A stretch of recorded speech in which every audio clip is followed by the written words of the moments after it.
My friend how to scuba dive. Welcome to the world's largest aquascape ecosystem water feature.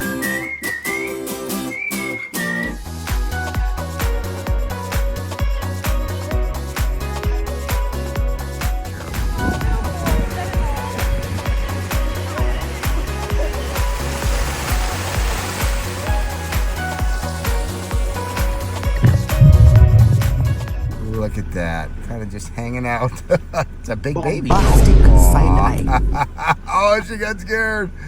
How cool is that? Oh, totally funny. Patrick, Waterscapes Australia. Lake Gula, this is coming into its 4th year and it's really started to develop its ecology really well. There's lungfish, Merry River cod, all the supporting species under that. Clear water to 5 meters. This project was a 4-month project that we started in May of 2019, finished in 5 months actually it was. So we spent 3 weeks excavating it. There was about 6,000 cubic meters of material excavated out of this pond or lake to get the shaping right, down to 5 meters in that deep area there. And then there was 4 months build. And now we had a bunch of contractors, especially there was a bunch of CACs and new CACs or new individuals getting into the pond business working on this one. This lake started as an idea or a contact from the director of the festival, Bill Howitz. It was a consensus among the people who come to the festival every year. Everybody's a massive festival, Christmas time, that there was needed somewhere to cool off because summer times in Australia and the festival is over the New Year's Christmas time, pretty hot, so people were wanting somewhere to cool down. We were asked if we could build it and I said yes and design it. It's the biggest system I've built and the biggest aquascape system in the world, and this is the result of it now. But the actual construction side of this, there was a lot going on. So we're also near a general store here, restaurant, and one of the facilities of the festival as well. The thing about this project is it's actually added a lot of life to the festival site. There was maybe 2 festivals a year and then it had been brought down to 1, just the Woodford Folk Festival over Christmas. This has opened the rest of the year up and the festival up to the rest of the year really, and giving the opportunity. So now there is camping events, small festivals throughout the year, which really keep life happening at this festival here and help out in so many ways with the ongoing management of the site as well.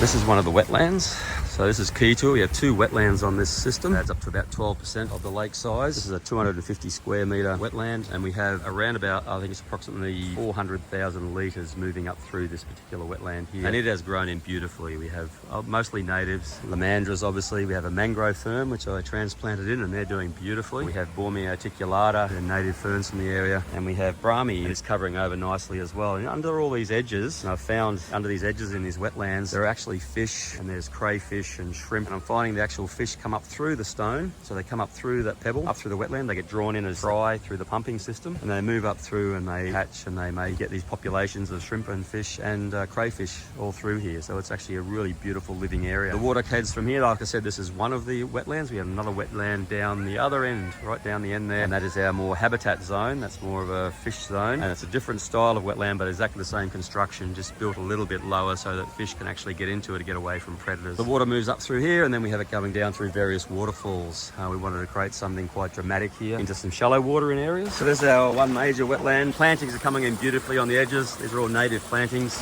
Nothing better than walking through a wetland. Look at how clear that stone is, and underneath as well, there's nothing in there. This is the key to the filtration. This is surface area for beneficial bacteria to do the filtering. There are no UV filters, there are no screen filters. The system is pretty simple. We have an intake bay down the end where all the water gets drawn into, and then we have our wetland filter, which does the biological processing and the sediment removal. So I'm going to move down here to the beach and really enjoy building this beach, and there's some key elements to it. And key to the design of this beach was this jetting. You can see the jetting in various places all the way around it, and that was because in festival time there can be up to 500 people swimming through this. It's pretty wild to see actually how many people can get in there. And key was to move out of these shallow areas, all that used water. So a lot of people, you get a lot of waste and a lot of material, a lot of kids. You get the obvious things happening with kids there as well, as to get it away from the beach so it stays clear and clean, and move it down the end where it can be taken in from the intake bay and then moved into our 2 filters where it can be processed. You can see here this eelgrass growing beautifully too in the current, and this sand is just beautiful.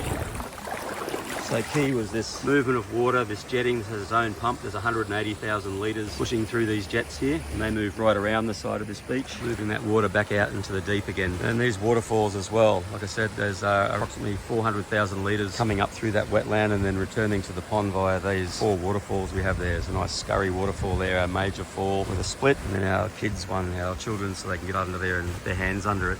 And we have an island that was thrown in sort of part way through the design. It added another probably 100 tonne, maybe 200 tonnes of the total amount of rock that went into this. In total we had about 2,200 tonne of stone went into this whole construction. There was also about 900 tonne of sand went into it as well. But there's about 200 cubic metres of river pebble went into it. So key with this whole system was moving that water. Hey Greg! Woo! How's it going? Show my friend how to scuba dive. Are you now? There goes Greg.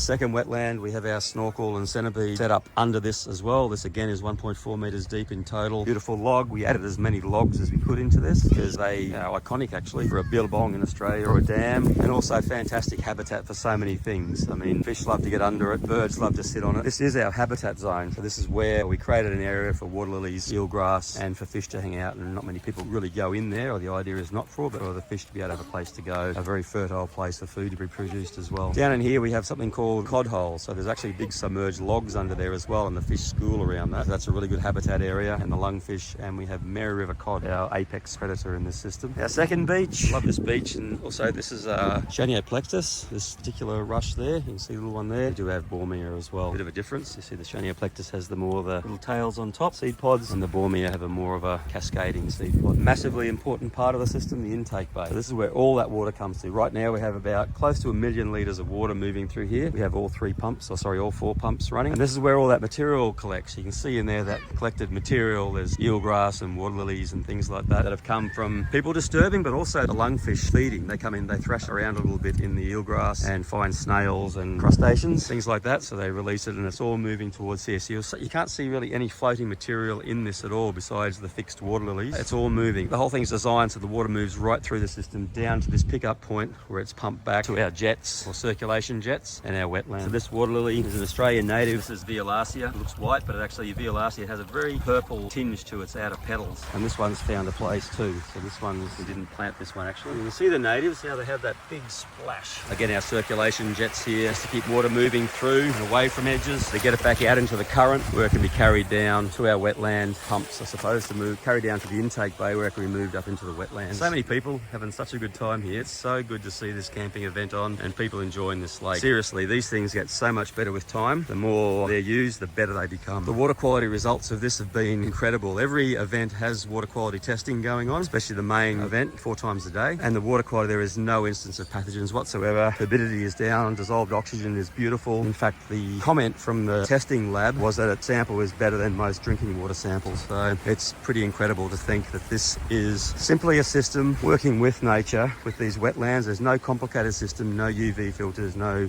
straining systems. Very simple to maintain as well and look after and to clean. Once you get through the grow-in time, again, almost people using it are actually doing the maintenance. I mean, the more people use it, it's actually getting stirred up, materials getting moved into the filters, these beautiful wetland filters where it can be removed.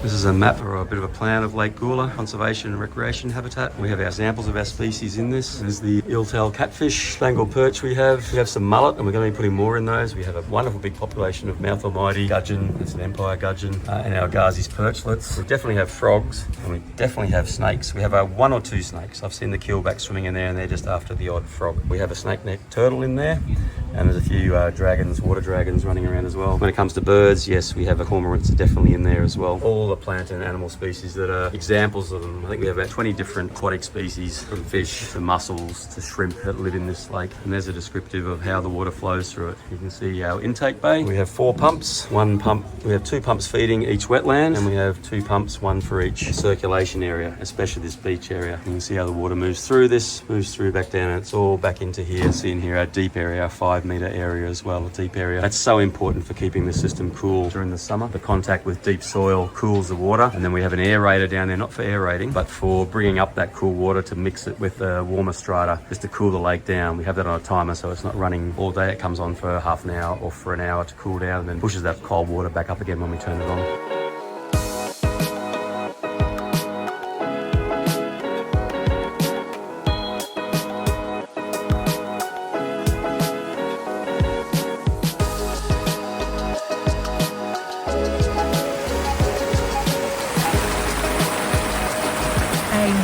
Amy, the pond guide, nice to meet you. And you said you've been coming here for 22 years? Yeah, well, as a volunteer, and I was a patron several times before that. You love live music, huh? I love live music. And before this was built, what would everybody do to get cooled off in the heat? Wear wet clothes. They used to go to a local swimming hole, but that couldn't handle the influx of... The load of people. Yeah. How has it changed since Lake Gula was built? Oh, it's so much better. Yeah, it's lovely. So, yeah, when you're volunteering too, you can just cool off and then go back to work. And so, yeah, great. So you too enjoy the lake? Oh, yes. I was in the water and I got near a rock and I watched one of the dragonflies hatch. Ah. And I've never seen that before. That was just gorgeous. It's nature. Yes, it's an nature. ecosystem pond, naturally made, and build it and it will come. Yes, and it's doing very well.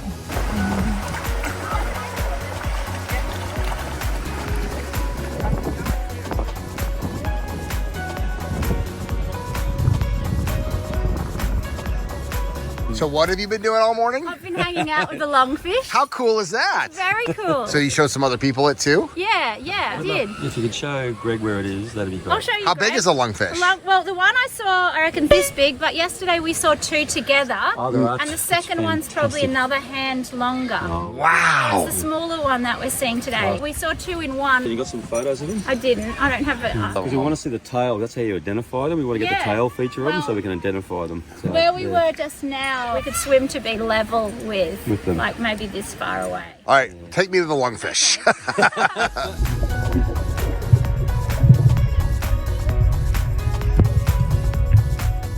So Chance, did you have a fun time with that aqualung? Man. Yeah, that was great. That was great fun. Have you done that before? No, never. It's just like a super long snorkel. You did a great job. So do you love it here? Yep, it's beautiful. Yeah, I'm loving the fish in the pond. Amen, brother.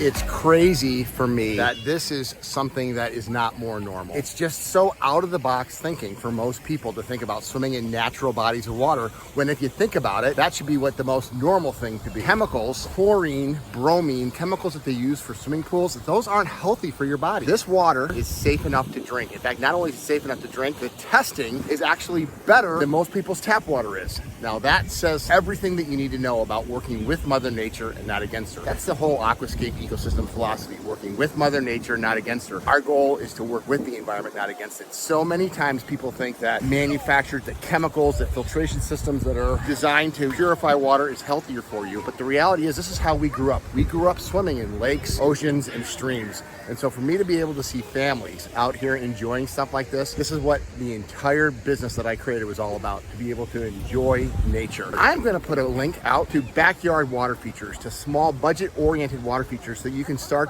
living the aquascape lifestyle. So more people can see what a public setting of a water feature could look like. This to me should be normal. Water features should be enjoyed. Water features should be natural.